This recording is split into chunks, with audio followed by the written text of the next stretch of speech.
Estetist vrachlar bilan oddiy masterlar nimalarga farqlashdi ko'rsataman. Qani ketdik.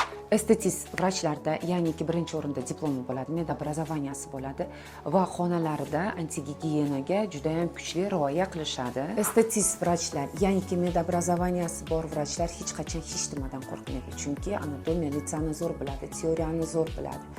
O'zi qilgan ishga doim o'zi javob beradi.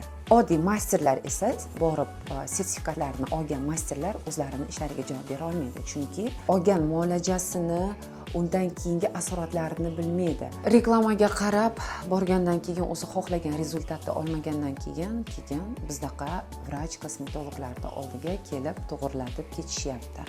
Men Instagramda do'y postlarni ko'rib qolaman-da, lentamda chiqadi. Qanday?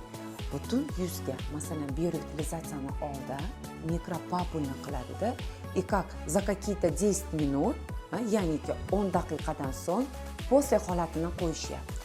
Yoki botoksda ham xuddi shu. Yo'q, biorevitalizatsiyalar 2 haftadan so'ng ishlashni boshlaydi. Va Instagramda do'y postlarni sразу qo'yishda imkoni yo'q. Balkim aytishim mumkin, do holati 2 haftadan so'ng yoki 2 oydan so'nggi holati deb qo'ysa, shunaqalarga ishoninglar. Botoks ham 2 haftadan keyin ishlashni boshlaydi. Agar sizlar ham shunaqa reklamalarda jertvasi bo'lishni xohlamasangiz, sizlarga maslahatim: birinchisi, medobrazovaniyasi bo'lishi shart. Ikkinchisi, kirib borgan vrachlaringni xonasiga ahamiyat berasizlar, antiseptika va septika qoidalariga qat'iy rioya qilishi shart. Uchinchisi esa ko'p yillik tajribaga ega bo'lgan vrachlarga boringlar va albatta sarafan radio, ya'niki живые отзывы.